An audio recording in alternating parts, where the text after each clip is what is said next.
Welcome back, everybody, to the Victory Road World Cup of Pokemon, brought to you by Elgato, Metafi, and GT Tour. You are joined by both me and Maeve for the final game of not only this stream, but this portion of the Victory Road World Cup. Of course, we'll be going into a little break after this bit of play, but you'll have a bit more about that later. But we have got one of the biggest matches in terms of players coming together. Two players that are well known in both their own communities and worldwide. And, we have a very special one in both our European player being Baris against Brian So. And, it's always fun to see, players from both sides of the world come together, especially since now Europe is in a different circuit to the rest of Asia. And that's going to be fun to see the clash for. Oh, absolutely, right. This is going to be a really interesting match between both Singapore and Germany. One thing that I've actually been really thankful, and I was thinking about this between our breaks, is the way that the drawing system has worked has given us some incredibly tough groups, but they all feel like you're getting pretty much the best action out of every single team because there is the competition is pretty balanced throughout. There are some groups that seem tougher than others, but that's just because there are so many good countries and only one can win. And on their way to winning, that is going to mean that both Singapore and Germany, they've got a little bit of work to do. Their group is very, very much up for contention in the same group as Japan. So that is never going to be an easy one moving forward. And, at this point too, the Philippines are the other group in there, and there is still kind of a chance, right, for these teams. All of them still have a chance between Germany, Philippines, and Singapore to possibly move on into that playoff stage. If Germany wins this week, they are guaranteed to move on. However, if Germany loses in Singapore and Singapore wins, or the Philippines beat Japan, there's also a chance for either of them to move on into the second slot there for that group. So still a lot of Pokemon, I think, left to be played within that group. A lot of decisive matches. But I think we'll be in for a treat today with two very talented players, like you have said, between both Brian and Baris. But if we want to take a little look between both of these two teams and how they've been doing thus far, interestingly, it shows 2-2, but we did get a couple of results just come in. It is currently tied 3-3 between Singapore and Germany. So this group, this pairing has been really a big nail biter, right? It's a very close group, very little margin for error, I think, between everybody here. Yeah, there's no error can be made in this group, and we can see from the teams that they've been playing as well, means that they're not going to want that. All of them having either a common team that has won a tournament or top card tournament, or some sort of variant. We see twice on Singapore's side, they've had the common team we've seen on most of the stream, actually, in the Calyrex Palkia, going for the Regieleki and Mungus variant, and we also see just a super strong Zacian Kyogre core. One of them has opted to go for using Urshifu, which is something that we haven't seen too much in this format due to how powerful Zacian is.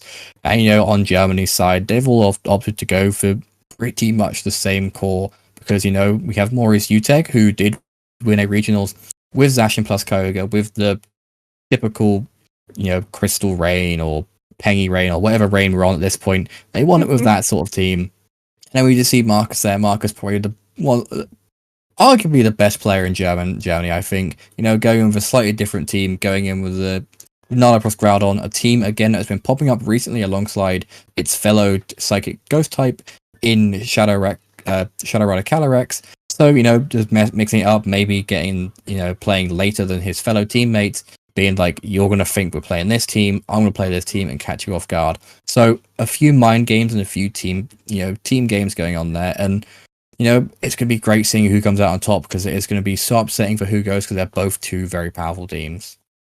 Yeah, and moving on to just our players themselves, right? You have spoken about their talent and how renowned both of them are. There is a lot of history just for each of these players, just throughout their prestigious and long careers. Both of these players have been playing for a very long time. Brian been playing since 2014, and Baris, also known as Billa, been playing since 2010. So they don't have they may not have like the big giant long list that you may be expecting, but not only are they incredibly well-known names and great team players, they are people that are so pivotal to the community. Brian having top 8 at the Asia Players Cup in 2021, and he got the first place in Singapore in 2021. So he has a day 1 Worlds invite, and currently, the returning manager for Singapore. Malaysia special event top 8. And then also for Baris, he currently is 3-0, interestingly enough. So he is also doing very well by both his team and for himself in this tournament. And it's great to be seeing him on the player side, as currently most of us know him more for somebody that runs the events, works as a judge. So, it's always great for me to be seeing somebody who works kind of that back side of Pokemon and VGC in general be able to still play and have still great success and talent that they've been able to cultivate over the years. Yeah, and talent is something that Baris is known so much for. Like you said, his judging skills comes from his knowledge of the game, and just his community-based knowledge of the game as well. But some things we didn't see on the screen just now is his history further influence at this. We have to remember that him, Wolfie, Marcus, and some other players all use that same Kyogre plus Rayquaza team back in 2016. So he's not too unknown to the idea of a double restricted format. So he could be putting a lot of pressure on Brian Soke here, who has those 2019 finishes, which, was scary as well, because it was also a Kyogre heavy format. But Baris has shown success with Kyogre in the past and recently. So it's going to be a bit scary there, but, facing it down as well. Yeah, and looking at the teams these guys are bringing, right? You have that very classic team from Brian with the Calyrex, Ice Rider, and Palkia, Amoonguss, Incineroar, Porygon 2. The Tapu Fini being a little bit of an interesting choice on there, but it's definitely a Pokemon that we've seen a little bit more as the season kind of gets closer to the World Championships. A Pokemon that it can be so bulky and can cause so many disruptions on the opposite side of the field, preventing something like sleep, any sort of status effects, and just, mitigating a lot of stuff kind of coming out. Baris, though, bringing the Incineroar, the Kyogre, the Zacian, Regieleki, the Gothitelle, and Rillaboom. And Gothitelle, Rillaboom, Kana, we were talking between the matches here, was something that we expected to see a lot at the beginning of this format.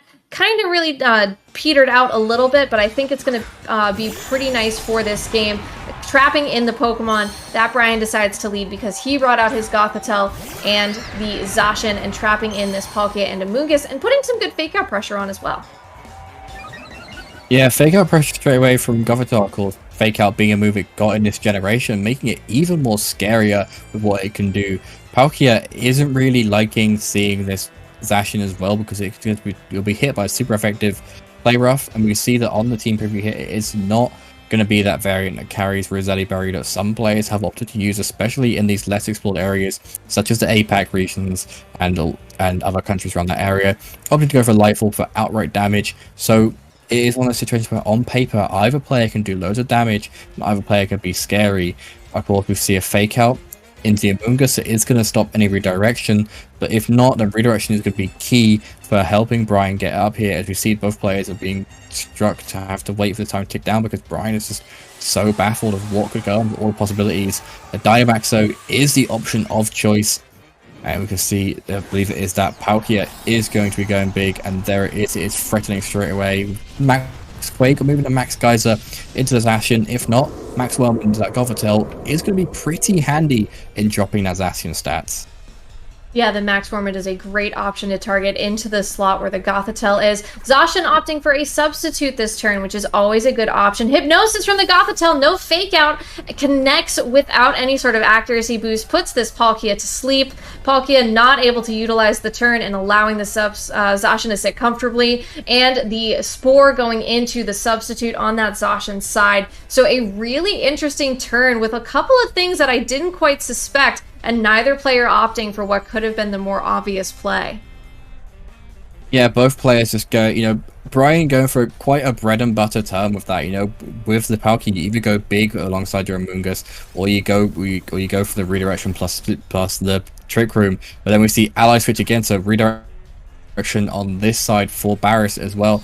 Behemoth Blade coming out is probably going to go into that Amoonguss, just get as much damage down on it as possible, and that is going to mean there's less sleep going around. Doesn't get knocked out, but it's just weaker. It's weakened. It's forced to switch Regenerator. Palkia doing nothing, and you see the Spore coming out, but it fails again. Not predicting any ally switches there, and that is super scary. of course, a lot of people I know on the download like to call Hypnosis Gamer Spore, just because it's replaced Spore in that we don't have any Pokemon using it, and it's just you throw everything in the wall until it sticks, and that's what Hypnosis was with the sleep move we picked for this generation. That is a really funky turn, right? It now puts Brian on his toes, paying attention to ally switch. Going for a protect this turn is a pretty safe option, trying to not get knocked out when you know that once your Palkia wakes up, that Amoonguss is going to be a really important aspect. But Behemoth Blade not falling for it. Targets down into that Palkia on this turn, who is still asleep. Doesn't do a ton of damage, brings it down to just probably about 35-40% of its HP. But opposing Hypnosis goes into the Protect for the Amoonguss, so that is not getting put to sleep either. Palkia finally wakes up, goes for that Max Quake. This is going to target down into the substitute for the Zacian, so still making that right call, no ally switch this turn, and will break the substitute, but you have now really successfully dealt with the Dynamax that Brian had to resort to early on in this game, and that special defense boost not going to matter all too much in the face of a Zacian. The Zacian, it's just sitting there comfortably, just waiting for things to happen. It has the damage output to knock out both these Pokemon. If it carries both Behemoth Blade and the Play Rough, of course, naturally it will be carrying that Behemoth Blade, but some players opt to drop Play Rough for that substitute, or maybe even Sacred Sword for that substitute. So maybe we have to see, for Billa's sake, if it was the Sacred Sword that was dropped in order to get it going to attack this Palkia, and then we have to see what comes out further from that. Of course, both Pokemon are scared of sleep. Gothitelle often opt to run max speed Timid just to kind of guarantee you're faster than most of these slow Trick Room Pokemon, to stop them from Trick Rooming or stop them from maybe sporing outside Trick Room or any shenanigans like that. And it is just going to be very confusing. Both players having to think quite a while. The Protect coming out, but it does fail though. Behemoth Blade will come through, and it's likely going to knock out Amoonguss if it goes in that slot, and it's going to be close on that Palkia. Amoonguss will be the target it's opted to go in, so we'll be saying goodbye to that Amoonguss, which does give Brian the opportunity to switch something in. Calyrex won't like coming in. Hypnosis is going to hit again though, so Villa having everything go their way, and it's just going to prevent even more turns from going on. And Maeve, this is going to be a long, slow game to play for both these players. Yeah, that is going to be an incredibly slow, long game for both of them. Like you said, it's really frustrating, right, if you are Brian, because you are getting hit with this Hypnosis, which really is not the most accurate of moves.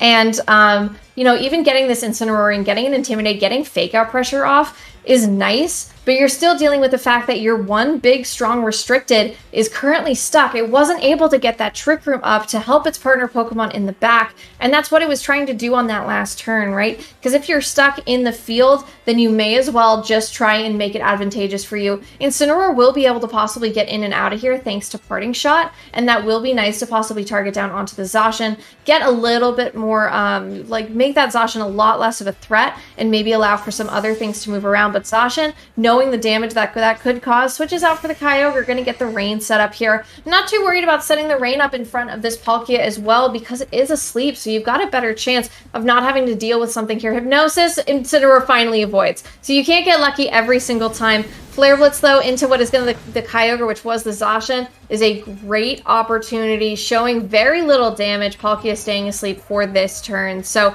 these turns are feeling very passive, but it's a lot of positioning. And looking at this, Brian is already considering clicking the forfeit button. There's just very little that he can do to power through it, and that is going to force them into a game two, maybe not wanting to give up the information that is in the back of his party. We haven't seen the last few Pokemon, and if you want to kind of hide the fact that you're carrying that Calyrex instead, maybe it's item. If you want to hide that it's a weakness policy or a White Herb or a Babiri Berry like we've seen for those Zacians, then it may just be best to take your time and think through what a better lead is for this Gothitelle. And something that I'm thinking about maybe could be something like that Regieleki going for a Dynamax and getting big damage off quick and setting some Electric Terrain.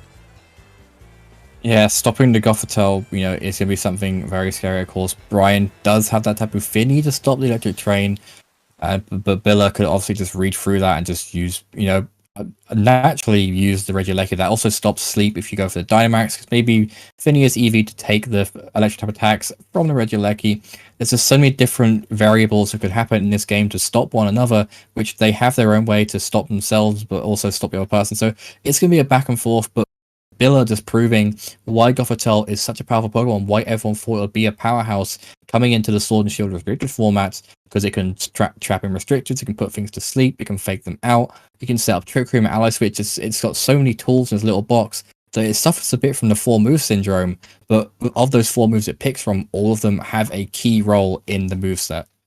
Yeah, what was it that you called a gamer spore? I just wanted to clarify on that one if that was the terminology. Yeah, a lot of players call it Gamer Spore, but especially back when we had the old Sword and Shield formats, because we didn't have Amoonguss, we didn't have Spore, so everyone just called it Gamer Spore.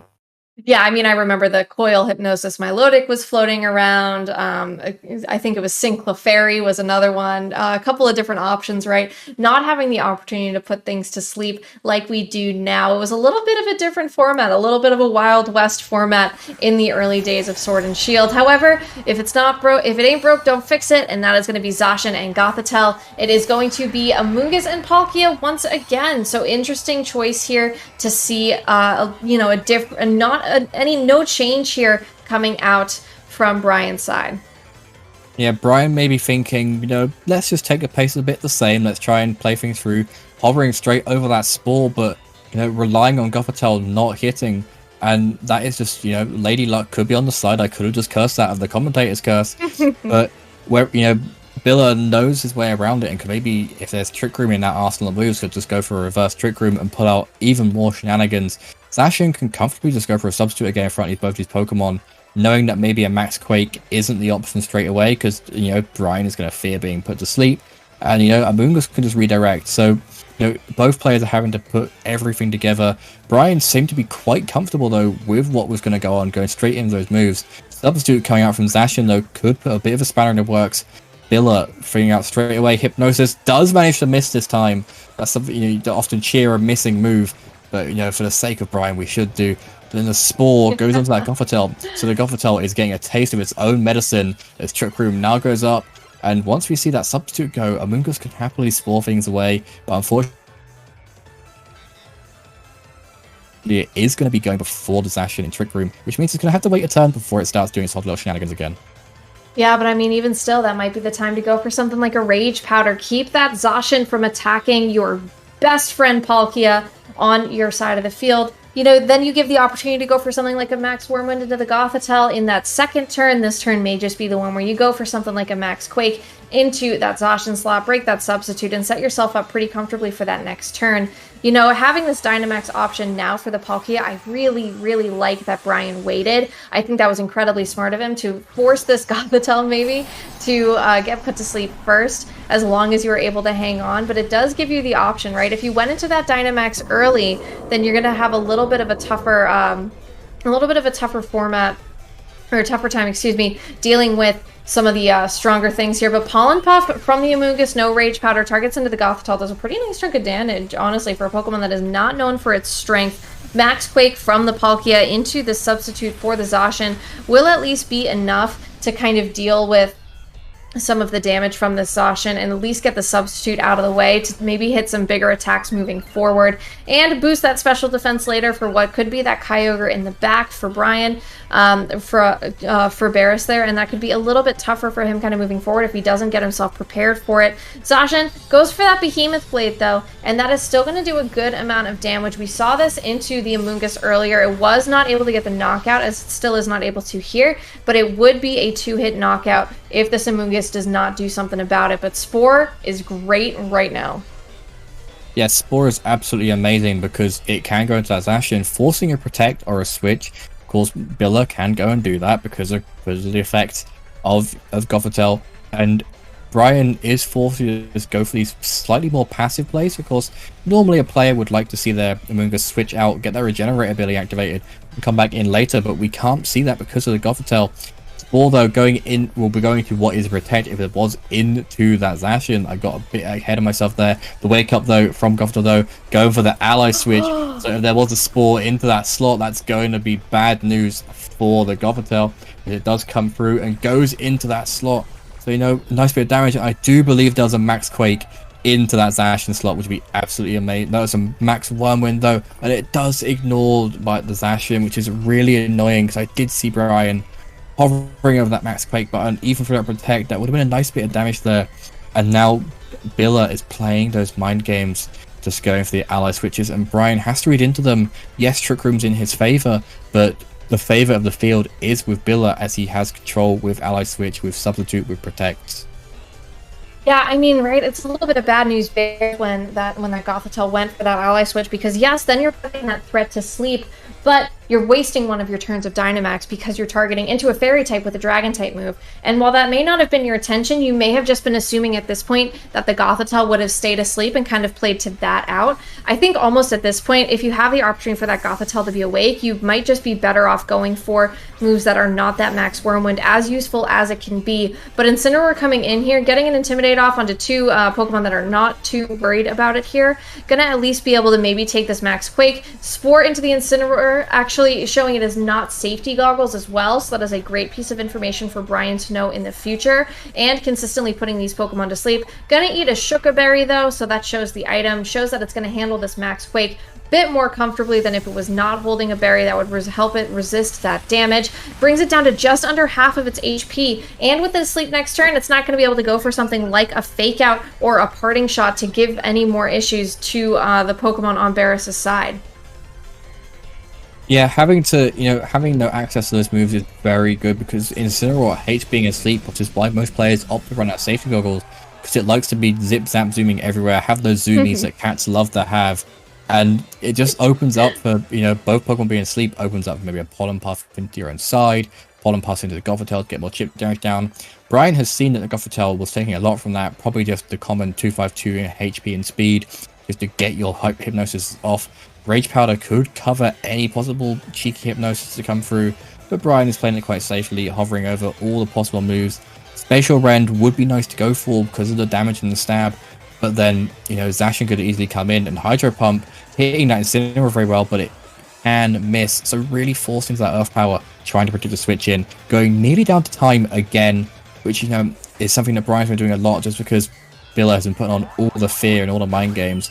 Gothitelle is going to soak up this Pollen Puff, of course. It's going to take it quite well. It's not the most defensive Pokemon from the Amoonguss. Earth Power coming out, I believe that was a double up. It was. Gothitelle does go down. Zacian or anything can come in the back now. Kyogre can come in. It's not taking too much damage from any of these attacks, but in return, it's not doing much damage in return either. So we could just see Rage Powder, plus Trick Room. Maybe Pollen Puff plus Trick Room. The amount of moves are endless, and Brian is finally able to switch and just control the field again a little bit more with what Trick Room likes to do with lots of switches. Yeah, and I'm sure that is a big sigh of relief for Brian, right? Getting that Pokemon off of the field that was causing him so much trouble. Like you said, too, there is the opportunity to go for Trick Room once again. You may not be able to really go for something like that Rage Powder because that Incineroar is still asleep, but having the opportunity to maybe go for Pollen Puff, help your partner Pokemon Palkia after it takes something like a Water Spout. It would handle that pretty well. It could take something like an Ice Beam as well from the Kyogre. Kyogre could even go for something like a Dynamax on this turn and start to at least try and get some big momentum moving for Baris. And he's got the opportunity, right, to just try and start getting damage down onto these Pokemon that haven't really been able to be touched yet, just because of the sleep that has been consistently being thrown around by the Amoonguss on this side. So it's going to be a little bit tougher, I think, for the Pokemon here to just kind of focus down on these areas, but Protector the Amoonguss makes a lot of sense, trying to at least handle something like a Max Lightning, but instead that Max Lightning goes into the Palkia, maybe revealing as well that there is no Max Hailstorm, there is no Ice Beam, but it does stop the sleep. So another plus side of using that Max Lightning is you change the ability of your Pokemon to fall asleep, but Incineroar, once asleep, stays asleep for this next turn. Palkia is able to get a Trick Room off unbidden though, and does allow for this Pokemon in the back to be put into a great position moving forward. Yeah, the Trick Room being up is very good for Brian. Again, with Gothitelle gone, it is going to give him the freedom to switch. But at the same time, Sport has now just been shut off completely because of Billa going for that, Max Lightning, predicting his switches. As you said, maybe not having access to Max Hailstorm from Ice Beam, which is very unpoetic given the stadium they're in right now, being the Ice Type Stadium. But, that's just, design choices aren't always in your team choices. You see, Pollen Puff is coming out on that side target. Going to go ahead and heal a nice chunk of damage back onto Palkia, possibly even at full HP, which it does get. Incineroar does wake up though and has access to that parting shot again, going to Palkia, making it weaker. And I have to see what back Billa decides to bring in, because if he brings in something that can soak up a hit from this Palkia, it is going to be really annoying for Brian. But at the same time, if he doesn't, that's going to be a bit annoying for Billa. He's got to keep switching as well. Zacian, a nice call there from Billa, as it can take most of these hits well. If we saw a Spatial Rend go into that slot, it's going to be annoying, especially at that -1. But Max Hailstorm is revealed though, possibly predicting a Protect there on Billa's side, which is absolutely amazing. And just revealing it a turn afterwards, that Brian is now down the Amoonguss, which is okay because the Lightning Terrain was up. But at the same time, it's not okay because one of your best Trick Room Pokemon is now out of the picture. Yeah, but I don't think if you're Brian, you're too upset about that, right? Because now you can bring in your Calyrex Ice Rider. You've still got that Trick Room up. You can start going for Glacial Lances into these Pokemon. That Zacian is at already a lowered amount of HP, so a Glacial Lance plus an Earth Power would possibly get the knockout, but at this point a Glacial Lance should be able to do it on its own. And you've got the Babiri Berry that we can see here, and that Babiri Berry is going to put that Calyrex in a very comfortable position in front of this Zacian, should it not be able to get the knockout. And plus, this Palkia is standing pretty comfortably, right? If you can get rid of the Zacian off of the field, you're just going to wall this Kyogre moving forward. You've got the Tapu Fini in the back. That can just consistently go for something like a Nature's Madness and allow for you to get a little bit of chip damage with any other moves to just sort of make it not useful outside of that Dynamax, because if it's stuck going for something like an Ice Beam instead of its Water Spout, then it's not going to be nearly as happy as it would be. But Calyrex at this point, if it can get the Glacial Lance off, get that boost as well from the Zacian, then you can possibly get another strong move off into the Kyogre with another Glacial Lance. And I think at this point you're going to be in a pretty comfortable spot. You've still got 3 turns of Trick Room left, which we can see on the screen. You're not too worried about getting put to sleep. There's nothing that can fake you out. There is nothing that can cause any sort of issue. But it almost, I'm interested to see kind of what the game plan is here, because I'm seeing him clicking Trick Room, and that to me is a little bit alarming. Zacian going for the Protect this turn. Actually, you know what? I think he clicked Double Trick Room, which would make a lot of sense, because Double Trick Room, you're resetting the amount of time it's going to take. You're going to give yourself the maximum amount of turns. Max Geyser into the Calyrex does do well over 50% of its HP, but you wouldn't have been able to target into that Zacian due to that Protect anyway, and you're setting up the rain for this Palkia, who would love to continue to use something like Hydro Pump. So one Trick Room goes off from the Calyrex, that's reversing it here, but then another Trick Room is able to go off from the Palkia, and that's going to give you the full amount of Trick Room turns for the next several turns of the game, and kind of help to wrap you up in a great spot without Dynamax on the opposite side of the field. Yeah, that was an amazing play there by Brian. Just knowing maybe the Zacian was going to Protect, just thinking turns ahead. Kyogre can't do much damage to either Pokemon. It did chunk the Calyrex, which is a bit annoying, but at the same time, Calyrex is safe and sound in its little Trick Room home. Does opt to switch out though, so Tapu Fini can come in.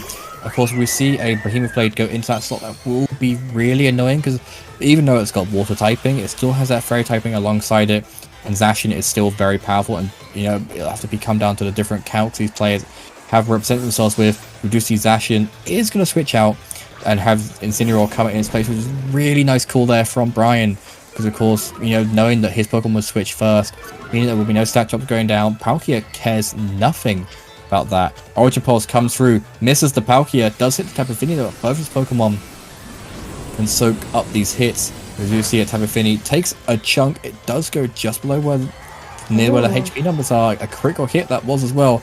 Earth Power coming out onto the Incineroar. Incineroar's not. It doesn't like that indeed. It's super effective. Incineroar goes down, and that means that there's gonna be no shenanigans with Parting Shot or Intimidate anytime soon. And Brian is taking a slow and steady race to come and take the game from here, as Billa has to really bring in Zacian in a Trick Room situation, and both these Pokemon are capable of knocking out. Earth Power can knock out, not risking any Hydro Pumps. And as you said earlier, Nature's Madness, if it is on that heavy Finny, can easily chip down that Kyogre, so it does less and less damage with its attacks. Yeah, and I mean, I really love the way that Brian has played these last few turns, right? Because you could just kind of go and click the super effective button and think that you'll be okay and kind of rush towards that end game. But taking the time to send this Tapu Fini in as well, make sure that you can at least protect your strong double target Pokemon in the back if you're worried about taking a Behemoth Blade in that slot, or even something like a Hydro Pump, or a Origin Pulse, then you're going to be in a good spot. But Nature's Madness here into this Kyogre, a great way to make Kyogre more accessible to the Pokemon on the opposite side of the field, but Thunder is still a move, and you're moving slower than that Palkia. That does very little damage. And the Earth Power targets into the Zacian, who did not protect this turn, interestingly enough, so maybe hoping that the bait of a Protect would force you to target into that Kyogre and force the allow the Zacian to maybe get a knockout that it was desperately hoping for. But now it's all of this against this Kyogre. You can Nature's Madness to kind of quarter that health that was halved, and then go for something like maybe an Earth Power. You can even still go for, with the Rain Boost, you could go for a Hydro Pump if you wanted to. Moonblast is also an option if you're trying to just do damage, but I think the more you consistently chip this Kyogre down, the much safer your end game is going to be. Spatial Rend has the chance to miss as well, so may not be the option here, but you've at least, you know, I think got a pretty comfortable end game that you're starting to work towards. And yeah, a cancellation there, a forfeit from Billa is going to wrap us up and move us into a game 3. And those were some absolutely incredible adjustments from Brian. A great change of his game plan. And, you know, missing a Hypnosis doesn't hurt either. Yeah, missing a Hypnosis was very, very good to see that for Brian, because, you know, he was getting hit by so many. We've seen all these players, you know, hitting moves when they don't want to hit them, or when they do. Pokemon's just a game. It's a game of luck, and that's what makes it so fun, because, you know, you can have a laugh at it, you can have the competitive factor of it, but both these players, of course, can't really rely on that laugh or luck or competitive factor. They want to win, they want to go forward and, you know, take that crown and go into the next stages, because, you know, they're both very big countries in the VGC scene, and it's going to be really upsetting for one of them who doesn't go through. So, you know, maybe Billa can, you know, recharge his luck batteries there and can go ahead and, you know, get this Hypnosis. If not, you know, maybe we can see Brian, you know, just trying to recharge his luck and just get all those misses that he really needs and get his Hydro Pumps to hit. Because, you know, both these players have really inaccurate moves. You know, if there are such a thing as luck batteries, I would really like a couple of those, just for my own personal matches. I'm sure I'm not exactly the luckiest of players, but I will say I am luckier than maybe Wonsuk Jang was a little bit ago with those many Precipice Blades misses. So I think, you know, if you're Billa and you're playing with Hypnosis Gothitelle, you understand the risk that playing with a Pokemon with a move with low accuracy, you have to understand exactly what that means. And even though you can kind of hedge your bets to win a game with Hypnosis and with that connecting and, you know, putting the other Pokemon to sleep, you need to still have backup game plans, right? And I think that's the nice thing about Billa's team, and bringing a different set of Pokemon like Rillaboom to pair with this Gothitelle, I think is a really nice option. You get the opportunity for Fake Out from that Rillaboom as well. Stop something like that Spore. You can put this Hypnosis pressure onto the Palkia and put that to sleep before it could possibly get up a Trick Room. You have the opportunity for priority moves with the Rillaboom with this Grassy Glide, so even if you are in Trick Room, you still have a great chance moving forward to get some big damage on this Palkia. And Palkia, if it goes for the Dynamax this turn and then gets put to sleep, you've already done your job, right? You've done the most important part, which is stop this Palkia from doing a bunch of damage to the Pokemon on the either side of the field. And if you're Billa, you could possibly make the call that if they're going for a Max Whirlwind, which we're seeing Brian click here, maybe if you make the switch into Zacian or Ally switch a little bit more with this Gothitelle, we've seen how tricky it is. Yeah, Billa, if they call the switch in for the Zacian, would be absolutely amazing, because that means there's 0 damage going into that slot. If we see an ally switch though, Brian still has the potential to kind of continue going with the pace that he wants to set. He's got damage down, and he's also got a nice little attack drop on the Rillaboom, who really likes to have its attack stat. Of course, even with the Dragon typing, Rillaboom's Grassy Terrain and its Grassy Glide and all the buffs that Rillaboom gets means it does a lot of damage to things like Palkia. Palkia, though, going bigger to take less damage to that. We could see maybe a Dynamax or Gigantamax even from the Rillaboom on the opposing side, but even if so, it's going to be taking a large chunk in terms of stats and HP from the possible max well moves. We see the Dynamax coming out as it is that Pokeball. It is likely going to be that G-Max Rillaboom, and there it is. So, you know, both players opting to go big, you know, straight away, and their supportive Pokemon staying small as they like to be. So it'll come down to maybe a Fake Out or a Hypnosis or whatever they goes for. You see Govdog goes to Hypnosis, and it does hit, unfortunately. So that turns to be slowed down even more. And if we see a nice powerful Grass type move come out, it's going to do a chunk to that Palkia if the Rillaboom is invested well enough. Yeah, and that Rillaboom doesn't have to worry about that the Spore possibly coming out from the Amoonguss, who is going to at least use the Spore on the Gothitelle, and that would have been one of the crazier turns for an ally switch, but it definitely pays off way more to put that Palkia to sleep.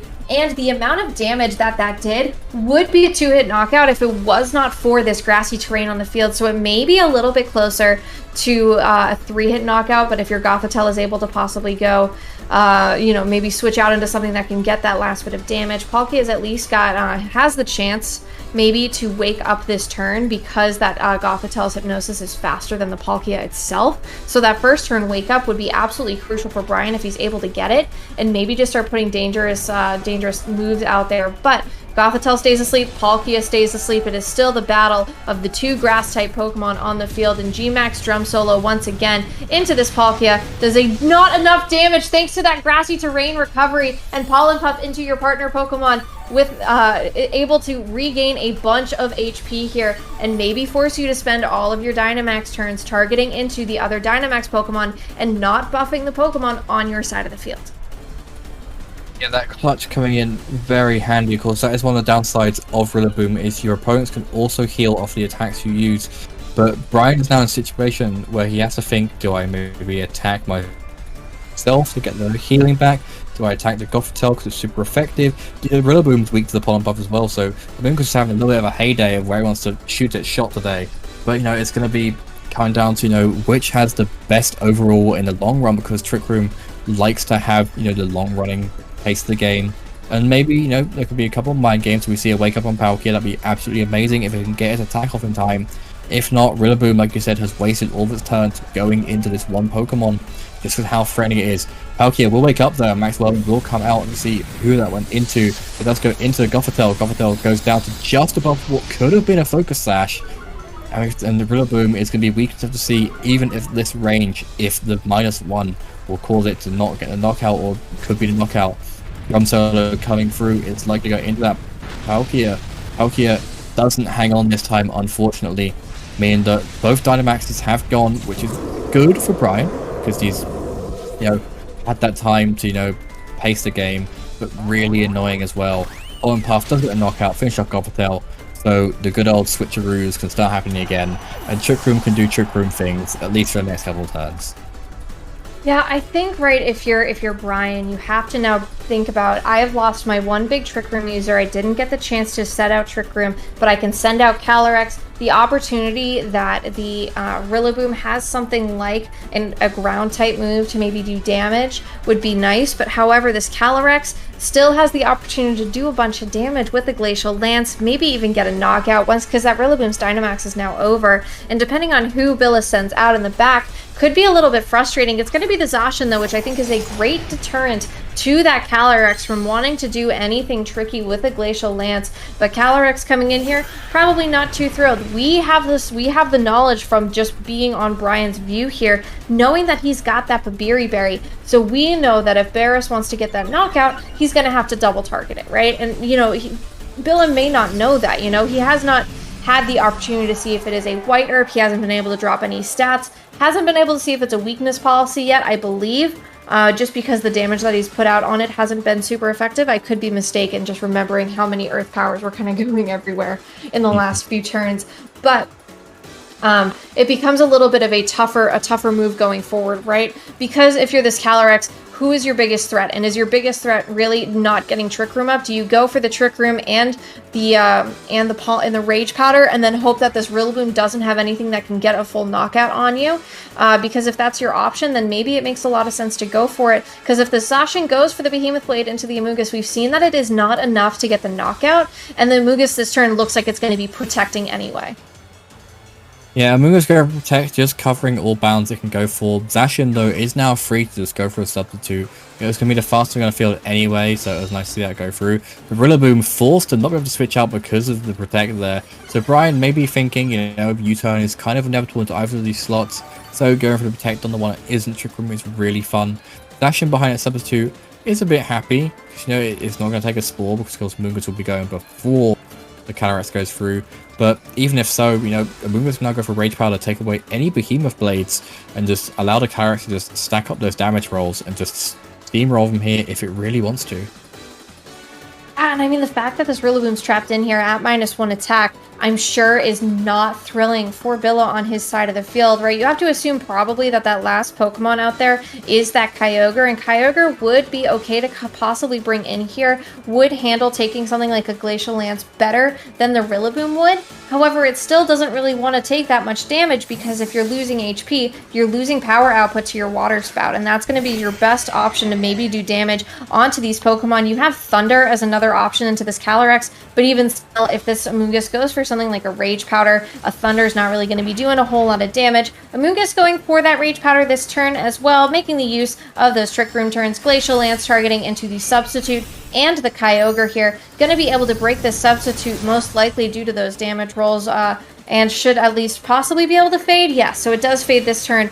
Not exactly a super effective move, but still pretty helpful to take. Behemoth Blade from the Zacian, though, is going to be able to fire right back into this Amoonguss thanks to that Rage Powder, and does a pretty nice chunk of damage, but it's going to need to take possibly another one of those before it can start really doing anything to this Calyrex on the opposite side of the field. So maybe your next option, go for something like a Protect and just sit through another turn of this Trick Room.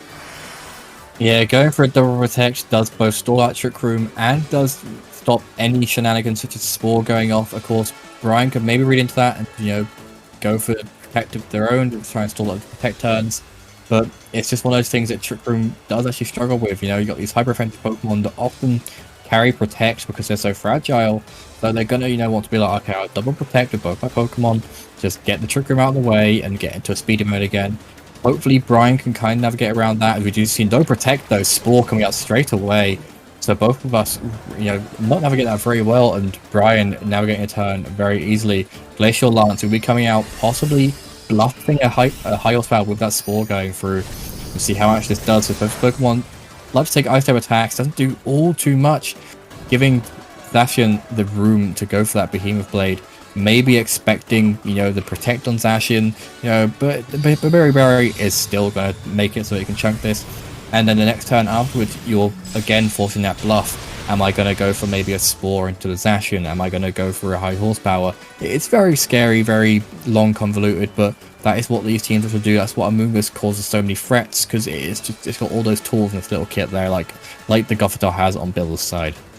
Yeah, I feel like if you're the Zacian this turn, you have a pretty predictable protect to go through. Kyogre may just try and sit and go for something like an Origin Pulse or a Water Spout, but if you go for the protect this turn with your Zacian, you're not taking that Spore, you're not taking anything like the damage output from a Glacial Lance, and then you have the opportunity to maybe get a Glacial Lance up later on in this game, just trying to force those Trick Room turns to wrap up. Amoonguss can be such a menace because it moves so slow, and I feel like, if you're Brian, your best play is to still go for the Spore into that Zacian, whether it protects or not. You have to kind of force it into that position to kind of be trapped. Spore, though, into the protect, of course, not going to do anything. That Zacian is going to be staying awake.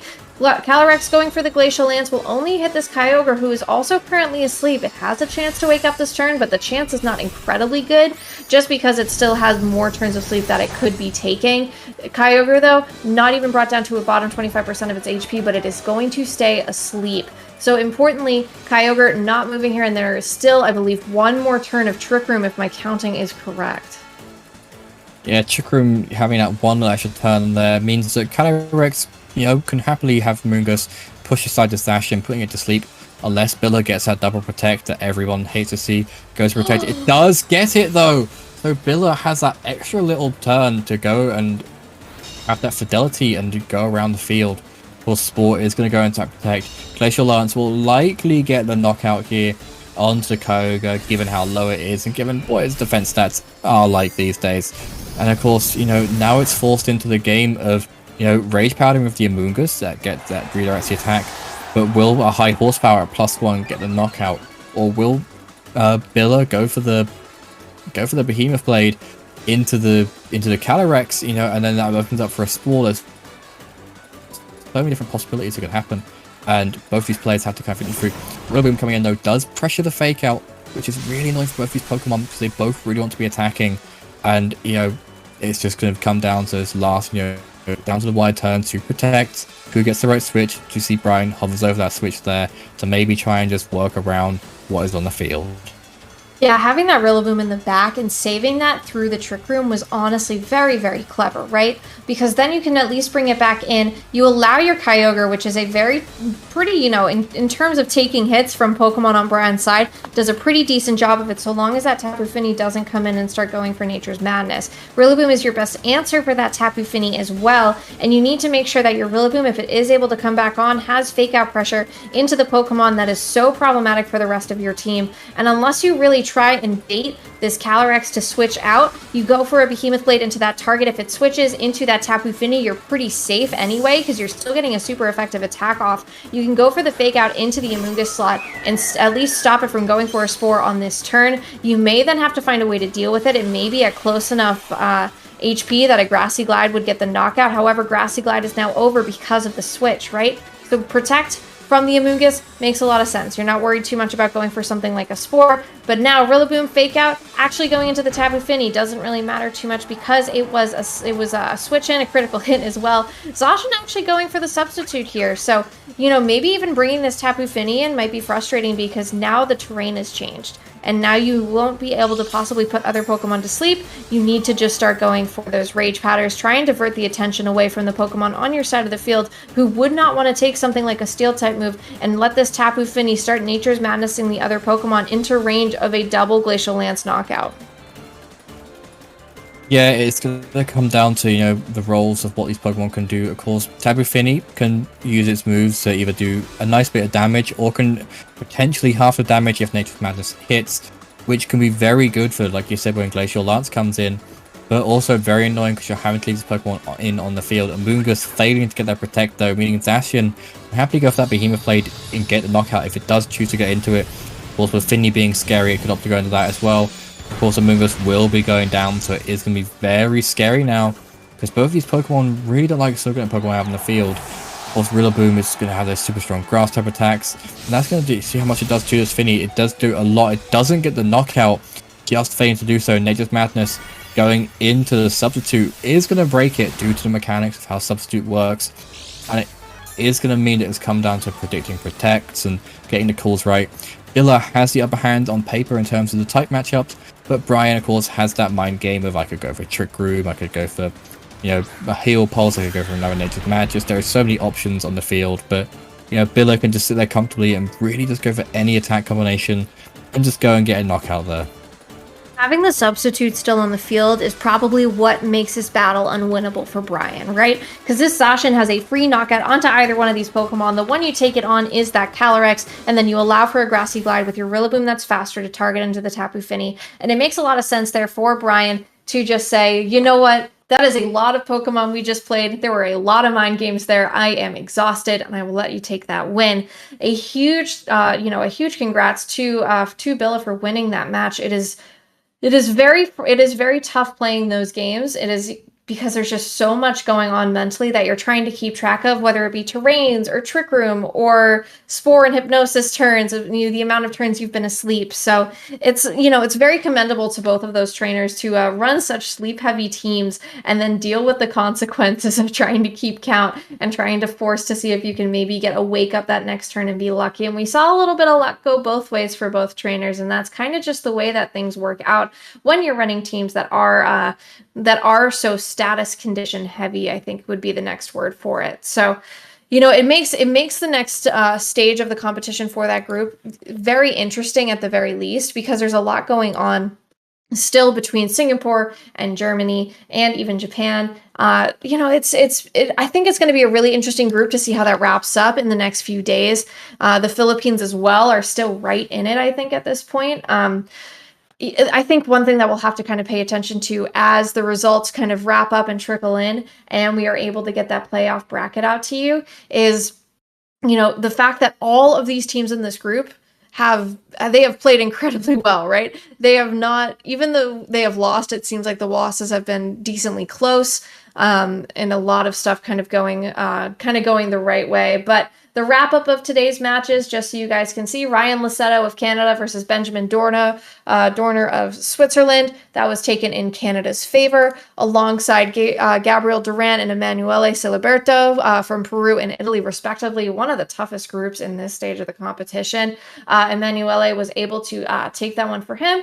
Gu Jingshui able to carry China through a win over Nicolas Cavallo from France, Arath Farah from Mexico versus Wonsuk Jang in the match prior to this from South Korea. And as you guys just saw, Germany getting that win over Singapore. So if you guys want to keep track of where you can find that playoff bracket, the place that you need to be following is the socials for Victory Road, most importantly, in the next, as these matches wrap up and as we are able to kind of get the playoff bracket in a sense, those will be brought up on the Twitter as well. I'm sure that they will be featured on the website. So, if we want to flash over to all those socials, show where people can find the different screens for all of these events, different socials. I know at VGC Victory Road VGC on Twitter, the Twitch as well. We will not be back for a couple of weeks, but the YouTube, you can watch all of these matches. Discord as well, it will definitely be posted in there for all of the players and all of the spectators who are within the Discord.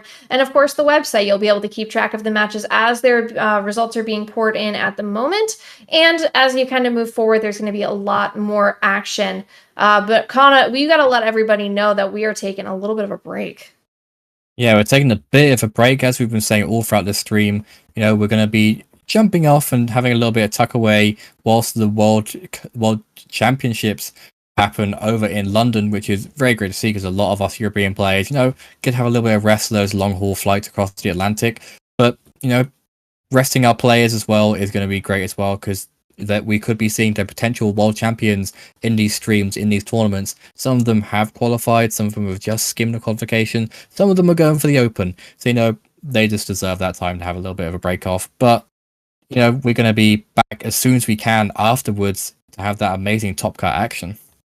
Yeah, we will be back on September 2nd, 3rd, and 4th will be the next time that we are hosting streams here on this channel. The action of the beginning of the playoff bracket will be the week prior to that. So the start of August 29th and August 29th is when the playoff bracket will officially begin. And do keep an eye on those socials. We will be posting the final updated playoff bracket once all of the results from these teams have poured in. A big shout out as well to our sponsors for this event, Elgato, GG Tour, and Metafee. Huge thank you and support to them. However, guys, even though you won't be seeing us for the next couple of weeks, there is so much Pokemon action coming up from London that I know everybody should be tuning into if you are not at the event already. So from Kana and I, we have had a blast today, a huge blast as well from Yuki. Thank you so much for watching for this whole weekend, and we will see you guys back here on September 2nd.